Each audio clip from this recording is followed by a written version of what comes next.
let's pretend you know that your family member's an alcoholic. I think if you offer them a beer, I think that's kind of not really cool. And I think even in today's age, people would say, dude, you know he's an alcoholic, stop it, right? I mean, we would appreciate that. Tom, how did you find carnivore?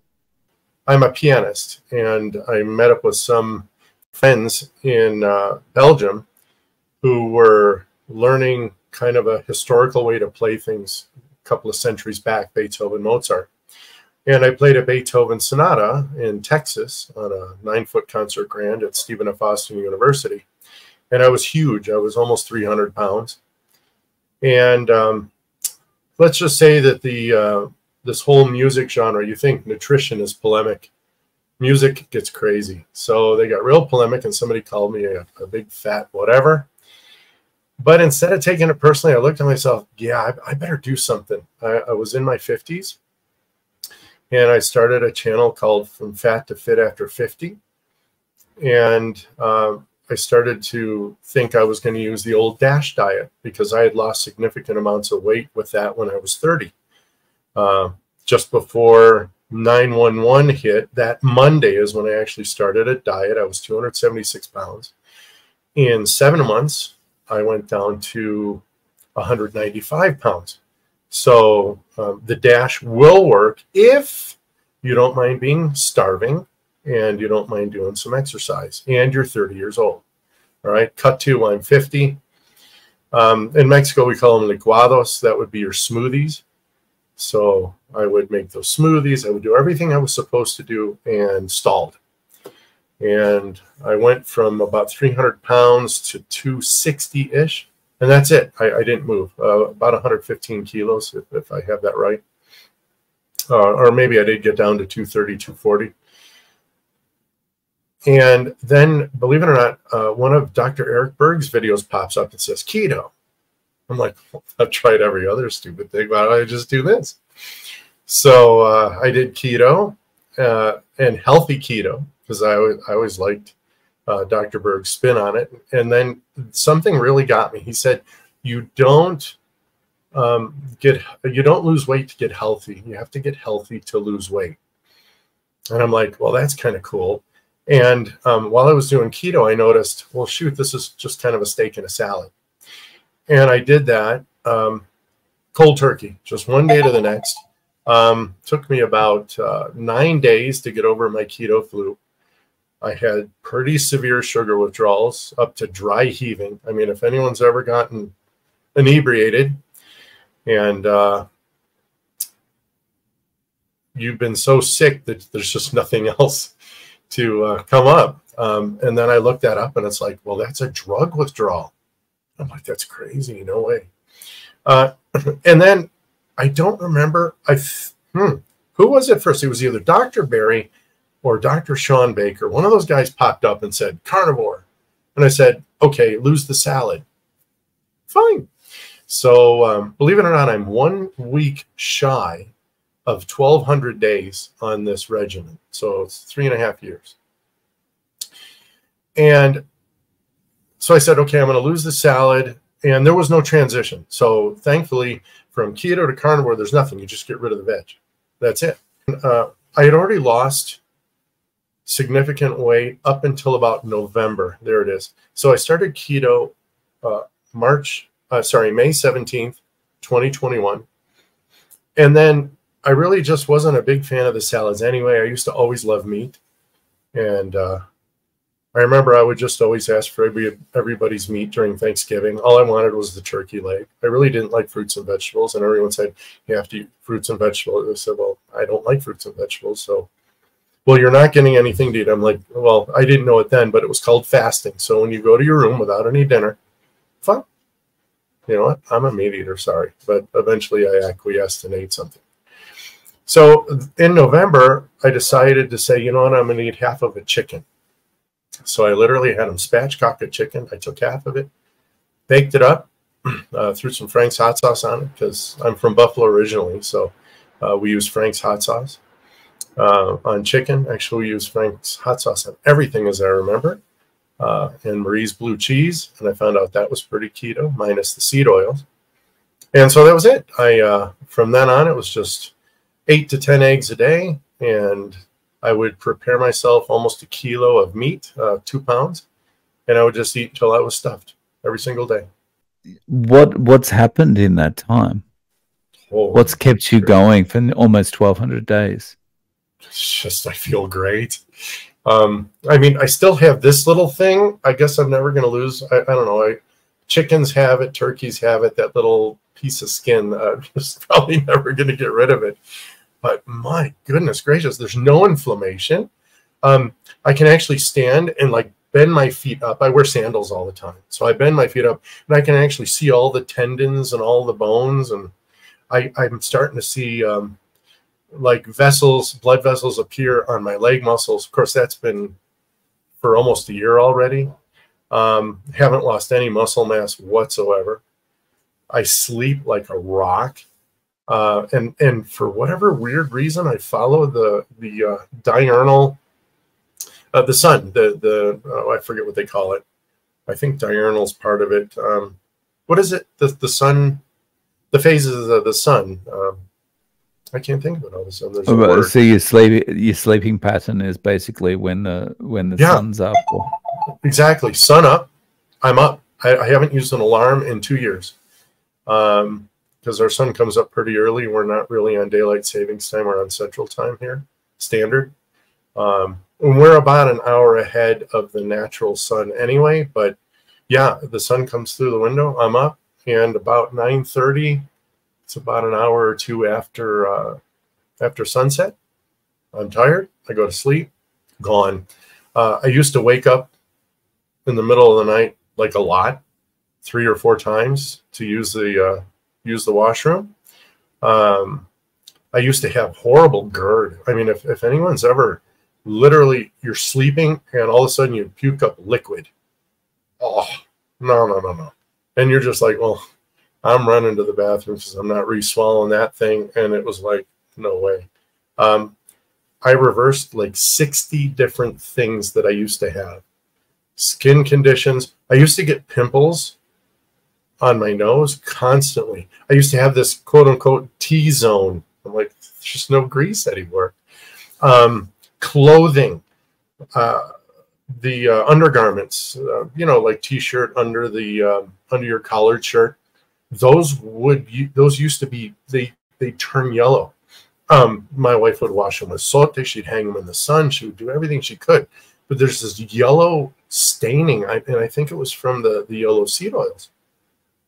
And then when I switched to butter, it's like nothing, everything, all my whites stay white.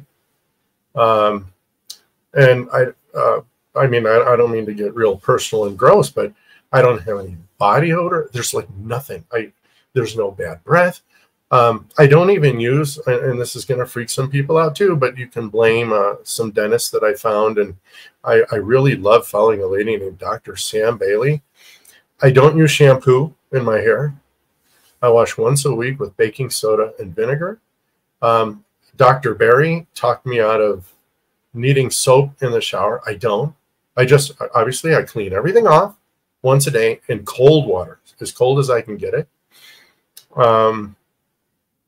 So the hygiene thing, I haven't been sick in 5 years. I haven't had a headache since that 9-day transition into keto from the standard Mexican, standard American diet. I had arthritis here, and as a pianist, that's damning. I had arthritis here. I had arthritis in my right knee. And now, I mean, if I need to get up on a roof, I throw up a ladder on there. I just scale it. I take stairs 2 at a time. I mean, I'm 2 months off at 58 years old, and they're like, "Well, yeah, you look 58 or even 60." I'm like, "Yeah, but I don't feel 58 or 60." So there you go. I can keep up with 20-year-olds on a football pitch. Matter of fact, just yesterday, I was buying yogurt, and for some dumb reason, I grabbed the one that said endulzado. It's where they add sugar. And my wife's standing at the checkout, and this is at the opposite end of the market. So I sprinted back and sprinted, and grabbed another wrong one. So I went back and forth sprinting to make sure that we could get on time, so I didn't make everyone wait in line, or in the queue, as they say, right, in Britain. And it's like, what 58-year-old do you know that can sprint from one end to the other anywhere? I mean, I'm literally thinking of all the friends that I know, and I think 2 of them could keep up with me quite easily. One's still a hockey player, but he follows it. I mean, at least I think he's actually said, well, man, this Tom Hughes, I grew up with this guy, and he looks pretty good. No, but he's still a hockey player. And my other friend was a retired police officer. I think these 2 could keep up with me pretty well, or vice versa. So that's some awesome changes, and it resonates with me when you say, you know, people might say, oh, you still look 58, but it's how you feel. It's like, I've had people say, you look 20 years older than you actually are, and it's like, I don't care, I feel 20 years younger. Yeah, absolutely. So you mentioned your wife. Is your wife doing this with you? Yeah, she had Hashimoto's, and we'd gone to the endocrinologist, and that's right when pretty much I found keto. And of course, the standard medical treatment for this is they're going to fill you full of, I believe it's I can't remember the name of the medicine. It's T2 or T3, one of those guys. And you have to take that thing, and you had to lose a certain amount of weight. Well, she did keto with me, and she dropped all this weight. Boom. But still, after 3 years, it's not, you know, I can't really give up my tortillas. And I mean, I don't blame her. She grew up in Mexico, and you have tortillas, beans, rice, and a guisado. Well, I found out the guisado means stew. So it's meat, fatty meat, pork, or beef or lamb. I think that borrego, which is ram, so it's the male. And you mix it with a chili sauce, like guajillo chilies. That's just what they're called, or pasilla. And there's not many carbs in that. And the only way you're going to get carbs is if you drink them via Coke, or you eat a bunch of tortillas. I used to eat a pound of tortillas when I would eat Mexican food. And then, of course, beans and rice. Well, I got rid of the beans, rice, tortillas, and I just kind of got stuck putting the guisados, the stews, over my eggs, either sunny side up or scrambled or omelets. And that's it. So. And that's how you eat now? Oh, yeah. As a matter of fact, today, I bought 600 grams. That'd be about a pound and a little bit of pork ribs. I bake them with just some Himalayan salt. I still have some of that stuff, so I use it. I can't really get Redmond's here. I guess that's a really good one. But I don't like to use the ones that, you know, they add fluoride and they add some other stuff to it, iodine or whatever. I don't really eat that much fish. But so I cooked up those ribs, and then today I actually only had 6 scrambled eggs. And on top of that, I threw some cheese, some ham, some bacon. And then when I was done with I ate the eggs. I always like to eat my eggs first. And then I ate the meat. And I was still hungry, so I have some chicharron cracklings. But we have 2 types here. We have just the skin, and then we have what's called chicharron duro, which is hard chicharron. And it's pancetta. It's the stomach. It's exactly where you get the bacon, but instead of smoking it or curing it, they actually, it's called confit in French, which means they actually put it in its own fat and they cook it. So it's literally chicharron that's cooked in its own fat. And just a real quick history in case anyone wants to know about this. The French found out that they could cook ducks in duck fat in the Middle Ages. And the duck meat that stayed below the fat was good for a month. I mean, it wasn't going to go bad. Bacteria can't seem to get through saturated fat. So yeah, your meat's fine. And eggs here, we leave them out on the counter because they don't wash off the cuticle or the bloom, depending on your terminology. So sometimes, you know, the eggs have a little dirt on them. Maybe some feathers or whatever, but I don't care. I crack it and open it up. I mean, people say, oh, that's so horrible and it's like restricting and everything. I'm like, man, I could talk about this for hours. Matter of fact, I probably will, right? So eggs, the pork. Anyway, back on the pork rinds. So I had the pork rinds, and then I put a little bit of cheese on those and some Franks, and finally I got full. So, and I probably drank about 2 liters of water. Wow, and that's like 1 meal a day. Yeah, yeah, yeah. I cannot stand eating before going to bed, and if the evenings are warm, there's nothing worse than trying to get to sleep on a warm evening with a full stomach. No, empty stomach is the way to go. How do people around you react to this? Well, in Mexico, it's just deer in the headlights. You know, as a matter of fact, I lost so much weight just from the few months on keto to well, according to Professor Barquet, if you're 70% meat by mass, you're technically carnivore. And really, I would eat just a crap load of eggs and meat and have a little salad, because Berg said you needed the salad for the calcium or something, whatever it is.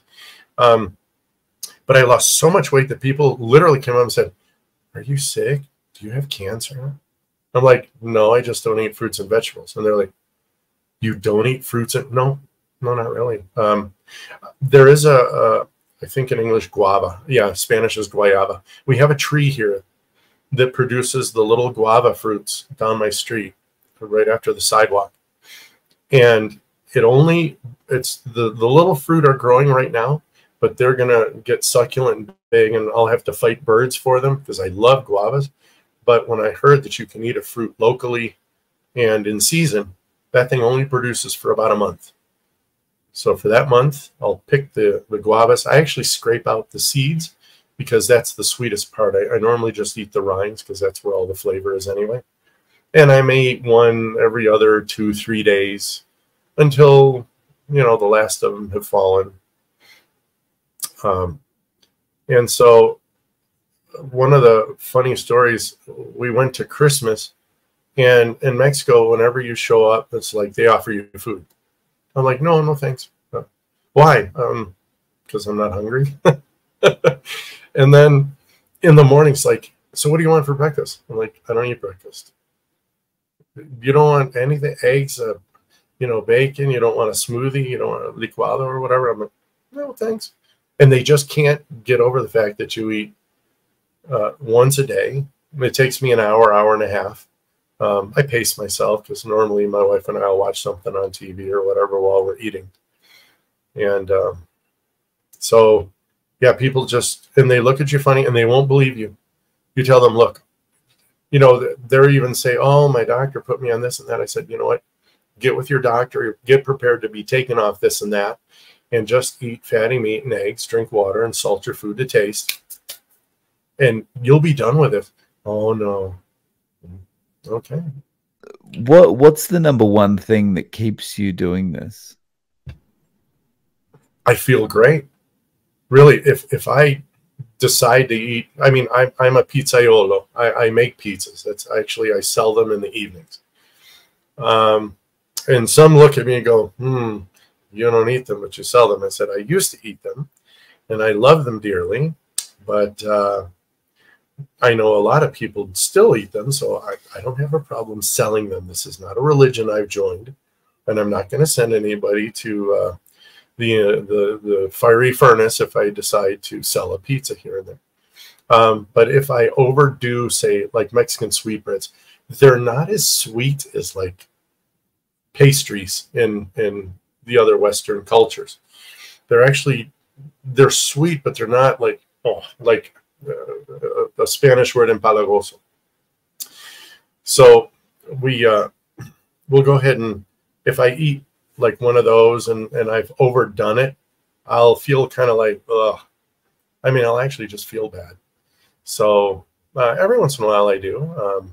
I like to enjoy some of that stuff. But since I'm not really an addict, that is, I can eat something and then the next day, the next month, the next whatever. I mean, when I was 19, I stopped smoking one day to the next. never looked back. That was it. And I had a priest friend of mine. He said, "Man, you have willpower." I said, "Yeah. I mean, I have other failings, obviously, yin and yang. Yeah, willpower, I admit, I have some of that. But, you know, there's other things. I mean, would you trade it? Socrates said pretty much everyone complains, right? But if you took all your troubles and you put them in a big pile with everyone else, most people would be happy taking their own troubles and leaving, right? You don't want everyone's problems. So in Mexico, how is it with buying meat? Is meat relatively inexpensive? Yeah, actually, I eat mostly ground beef, and they have a hamburger preparation. So everyone's afraid of fat. Goody for me because I can buy what's called a riñonada. It's the fat that is around the kidneys and the visceral fat of the cow, and I can buy that for 10 pesos a kilo, which is about a quarter per pound, so 25 cents a pound. And my meat, I have them make the hamburger mix, which they add a bunch of fat. Yum. And that's 110 a kilo. So that would be about, let's see, $2 a pound. And so my daily, I mean, I can eat on about 110 pesos a day. So that's about $5.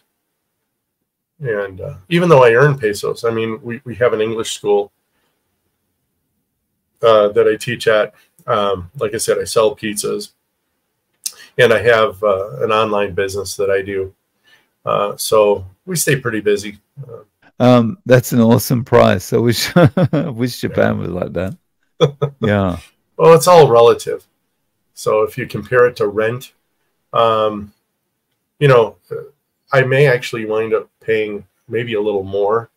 Of course, lately I've been looking up north here, and the inflation is so not good. I think it's actually, even when you compare apples to apples, pesos to dollars, yeah, I think it's pretty reasonable because most of my meat comes off a ranch anyway. The butcher just chops it up and we get it. How would you recommend this to a friend, or has anyone you know actually gone, you know, I'll give this a try? Well, in Mexico, I don't really need to be certified by any allopathic entity. Mexico's pretty free. Believe it or not, you can start a business in your driveway if you want. Nobody's going to hassle you. I could go downtown at 3 in the morning and wave to a cop, and he'd wave back. I mean, it's, yeah, people say, oh, heads are rolling. Nah, heads don't roll unless you get it yourself into trouble where your head needs to roll. And it's, so what I do is I have some clients. I have a WhatsApp group that I have some friends on, and the people who are following me are like, they're losing weight. Their doctor's giving them crap, just like they should. Yay, allopathic doctors go. But they don't care, because even my friend, she's like, but my doctor's overweight. How can he give me advice? And my nutritionist's overweight. How can she give me advice? So I just, you know, if they ask me, I said, do you actually want the answer, or are you just making small talk? Because the answer doesn't sit well. They're taught fruits, vegetables, rice, beans, tortillas, and to try to get people to switch paradigms. And it's funny, when they do it for a little while, their blood work turns wonderful, but I guess they just can't hold it. I know how to tell people stop, and even people in my own family, like, no is no, period, the end. But again, not everybody, you know, you gotta be nice, kind of thing. So anyway, you can't convince them. If they actually get to doing it and they want to hold it, they look really good. They thin right out. Their inflammation goes away, and they feel great. But I kind of like there was an old Protestant minister that I remember, Wesley, I believe his name was. He said, you don't have to convince people of the gospel. You just got to light yourself on fire, and they'll gather around and watch you burn.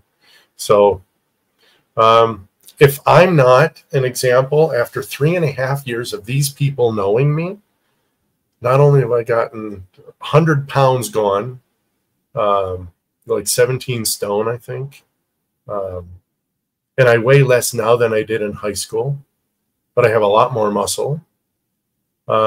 If you can't see that and you'd rather follow your nutritionist, who obviously is not, well, let's just say, if you want credibility, you probably should look, like people want to see results kind of thing.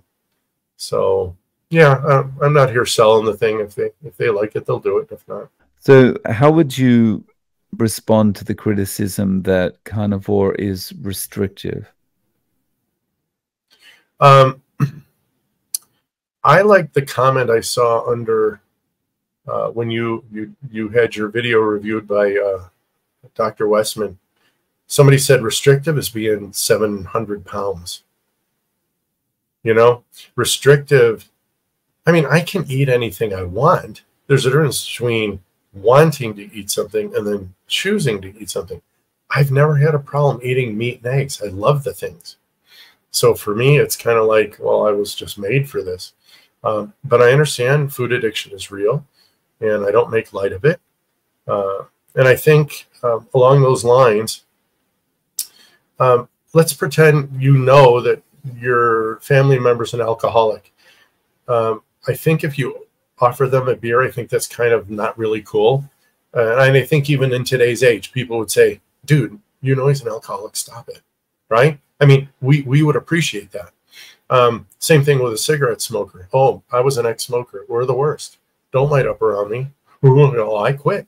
And, right? So, addicts, I think, I think we're the worst when it comes to, we did it. And again, I'm not being arrogant or haughty. I'm not saying it didn't cost me a couple nights in the loo here when I was coming off the standard Western diet going to keto. No, it's horrible. But what's it worth to you? Restrictive. Again, I used to eat all this stuff anyway. I was actually mad that they forced me to eat vegetables, and I had to eat insipid fruit. And one of the benefits, though, in Mexico, the fruit still is, a lot of it is natural. They still, I mean, you can get the little apples they call manzana de rancho. You can still get them from just wild apple trees that grow on the farms. And they taste, they have some fiber. They're pasty. They're not like the crisp, sweet, delicious, GMO apples. They literally are the apples that even I remember growing up in New York. We had apple trees in our backyard, and you would pick those things in October, and you'd bite down on them, and yeah, they were fibrous and, like I said, pasty. And you'd get to the middle, and of course I had a certain way of eating the apple and everything, and all you'd have left is the core. I knew they said you're not supposed to eat the seeds because I think it has arsenic or something in it, but no, it's I'm not restricted in the least. As a matter of fact, right now I'm not hungry. If you actually said you have to eat something, I'm like, can't. And in the morning I'm going to be like, can't, not hungry. And I'm not really even hungry as I start making my food, but as I actually start eating it, I then become hungry, and then I just eat until I'm just not hungry anymore, and then I just stop eating, and whatever's left over I put away. Yeah, I really think that kind of the ideas of restriction and variety are something that we've just concocted for ourselves, because there's no other animal that's sitting there thinking, I'm really tired of this gazelle, or I'm really tired of these leaves. They just eat what they eat, right? I was thinking, you're just as you mentioned that, I'm like, oh, the baby cheetah. Oh, Mom, not another gazelle. I'm tired of that color. I want something in a box with red flashes on it, and some guy named I forget who the leprechaun was, but Lucky Charms. They're magically delicious. I can't believe I can actually remember that nonsense. I mean, that was me as a kid. It's like, oh my God. No, I was the kid. You read the back of the cereal box. You had a little record on it. You had a toy. Oh, crazy. Yeah. And that's just getting us ready for, or addicting us so that when we're an adult, we can't give this stuff up, right? Right. Oh, Mm. and I used to eat cereal for cena. And in Mexico, you wake up, you'll eat a little something, um, and then like a licuado, like I said, the smoothie, and then you'll eat almuerzo, which is like lunch, and then you'll eat a dinner, which is la comida, and then you'll eat supper, which is cena. So a typical Mexican will eat 4 times a day, and they'll go out the worst possible time. I sell between 7 and 9 p.m. And I'm across from a taqueria, a place that sells tacos. And it's just beaucoup de gens, a lot of people. And they're eating and drinking Coke at 9 o'clock. They're going to go home and sleep at 10. I'm like, oh man, I would hate to be your stomach, bro, because I remember those days. Yeah, I think these days, I think my body's got used to not having, similar to you, not having food in my stomach at that time of night. And so I just wouldn't be able to get to sleep. All right. Hmm. Yeah, because it's Yeah. about 8:30 your time. Did you eat already? I think you said you ate in the mornings, right? Yeah, I do. I haven't eaten yet though. So Okay. yeah. Yeah, I'm And keeping you you from know, your vittles. yeah, it's kind of one of these things that has become so nice. It's like even if you get out of your routine, um, you don't feel hungry. You don't feel that demand or that gnawing feeling like I've got to eat, I've got to eat, I've got to eat. You know, it's fantastic. Ooh, let me tell you about traveling. No kidding. If I were king and it were my land, I would not allow bus drivers, truck drivers, long distance anybody's to be on the standard diet. I would absolutely legislate them and have them tested every single week for ketones and make certain that they're eating carnivore, because I don't know if anyone else can relate, but I will fast the day before I go on a trip. So let's say that I know I'm going to leave Friday night. I'm going to eat Wednesday. I'm not going to eat Thursday. And we're going to get up and out of here, crack of dawn on Friday. And I can drive for 12 hours, 15 hours, and I'm awake. No, what we call here, mal de puerco, bad pig. It's the food coma. I don't get those. Even if I had eaten, let's say I ate my typical fare like today, eggs, meat, I can go outside right after I eat and I can sprint down the street, sprinting after my next meal. And I don't feel heavy. I don't feel it in my stomach. I'm like, you know what? There's another elk going by. Let's go get that elk. No, dude, I am up. And I do drink a little bit of coffee. I have some decaf here, instant. It's almost flavored water by now. Again, I just like to sip on stuff. But in the mornings, I make a very nice cup of coffee, 189 mil. And, I'll do my morning routine, probably answering Quora questions and some other stuff.